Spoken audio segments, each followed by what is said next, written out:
Bismillahirrahmanirrahim. Assalamualaikum warahmatullahi wabarakatuh. Bertemu lagi ya dengan Ibu pada pelajaran matematika. Nah, sekarang kita akan membahas soal masih bab aritmatika sosial. Yaitu pembahasan soalnya yaitu yang pertama, soal pertama yaitu Pak Ahmad menabung uang sebesar Rp800.000 dengan bunga tunggal. Tentukan persentase bunga yang harus dihindari Pak Ahmad jika bunga yang diterima dalam setahun sebesar Rp125.000. Nah, jawabannya itu bunga dalam satu tahunnya itu kan rumusnya itu A persen kali M itu nabung awal kan. Nah, sedangkan di sini sudah diketahui nabung dalam setahunnya itu bunga dalam setahunnya itu 125.000. Sedangkan kita akan mencari A persennya ya. Nah, maka rumusnya kita masukkan 125.000 bunga satu tahunnya. Kemudian yang ditanyakannya A kan, persennya kan A per 100 dikali tabungan awalnya itu 800.000. Maka A-nya kita kalikan awalnya bagi menjadi kali, awalnya kali menjadi bagi, pindahkan ya. 125.000 dikali 100 dibagi 800.000 sama dengan 12.500.000 dibagi 800.000. Hasilnya 15,6% gitu ya. Gampang kan? Nah, sekarang yang nomor 2. Pak Hasan menyimpan uang di koperasi dengan bunga 18% per tahun. Jika Pak Hasan menyimpan uang selama 8 bulan dan memiliki bunga sebanyak 96.000, tentukan uang yang disimpan tanpa bunga. Berarti rumusnya itu karena ini bulan menggunakan rumus bunga per bulan. Rumusnya bagaimana? Bunga M bulan sama dengan M per 12 dikali A persen dikali M tabungan awal ya. Maka bunga dalam bunganya itu sudah diketahui dalam 8 bulan itu sebanyak 96.000. Masukkan ke bunga M bulan 96.000. Berapa bulan dinabungnya? 8 bulan. Berarti 8 dibagi 12. 12 dari mana? Dari rumusnya ya. Kemudian persennya, persen bunga dalam setahun berarti 18%. Berarti 18 per 100. Yang ditanyakannya adalah tabungan tanpa bunganya ya. Berarti tabungannya itu sama dengan 96.000 sama dengan 8 kali 18 144 dan 12 kali 100 yaitu 1.200 kali M. Nah, karena kita akan mencari M, maka biarkan M sendiri ya. Biarkan M sendiri dan pindahkan awalnya 144 ini awalnya di atas menjadi di bawah. Kalau yang 1.200 ini awalnya di bawah menjadi di atas. Maka M-nya sama dengan 96.000 dikali 1.200 dibagi 144. 96.000 dikali 1.200 adalah 11.155.200.000 dibagi 144. Hasilnya berapa? 800.000. Maka uang yang disimpan tanpa bunganya itu adalah 800.000. Gitu ya. Paham ya semuanya tentang aritmatika sosial. Nah, sekarang kita masuk ke bab baru, yaitu garis dan sudut. Nah, kalian tahu apa itu garis?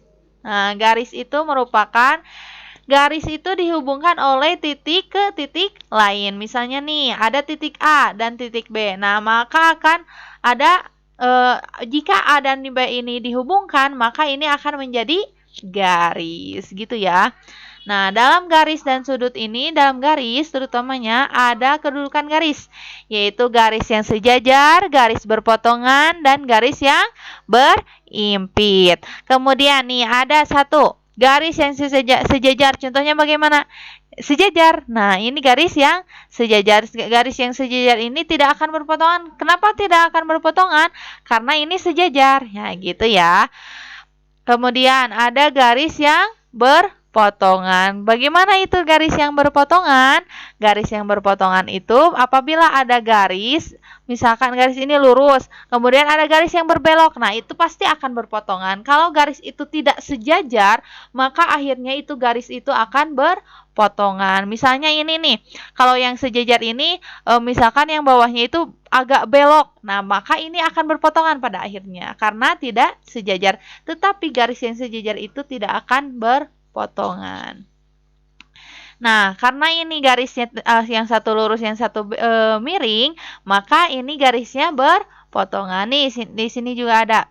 Yang satu lurus, yang satu juga tidak tegak kan, maka ini disebut garis yang berpotongan. Jika diperpanjang terus akan berpotongan gitu ya.